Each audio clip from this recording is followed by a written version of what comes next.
કે સાધુ છે ની ધારે કરે ભાઈ. આ ભારતના સાધુનું એક દ્રષ્ટાંત છે. એક ભજનાનંદી સંત જેને જગતથી કોઈ લેવા દેવા નથી, નર્મદા કિનારે બેસીને ભજન કરે છે અને સતત હરિસ્મરણ કરે છે, પરમાત્માનું ભજન કરે છે. ભજનથી લેવા દેવા, પણ અંતરાત્મા એનો હાચો સત્ય ભજન કરે છે. એમાં કુદરતને કરવું. અને કોઈક બે પતિ પત્ની આવીને સાધુને પગે લાગ્યા, સંતને પગે લાગ્યા, વંદન કર્યા. એમાં સાધુના મુખમાંથી શબ્દો પડી ગયા. એ પત્ની જ્યારે પગે લાગી એની, ત્યારે દીકરીને જોઈને એના ઉપર આજે સાધુના મનમાંથી આશીર્વાદ નીકળી ગયા કે પુત્રવતી ભવ. આશીર્વાદ નીકળી ગયા, તને દીકરો થાય, પુત્રવતી ભવ. બોલો ભાઈ હતો એ હસવા લાગ્યો. ધ્યાનથી સાંભળજો, સત્ય વાત કરું છું અને સાધુના મુખની વાત કરું છું. ભાઈ હસવા લાગ્યો. એની જે પત્ની હતી ને રડવા લાગી. સાધુએ જોયું કે ભાઈ હશે, આ રડ્યાનું કારણ શું? બેટા રડવાનું કારણ કેમ રડે છે?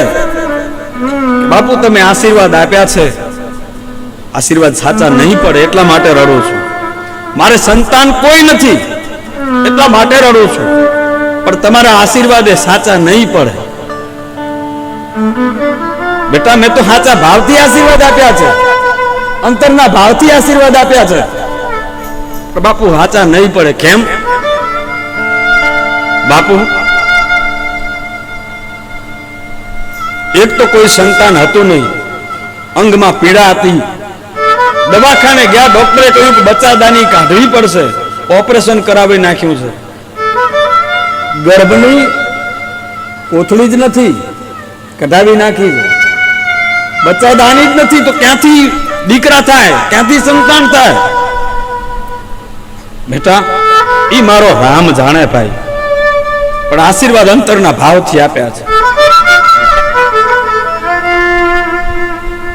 પતિ પત્ની પગે લાગીને ઘરે ગયા.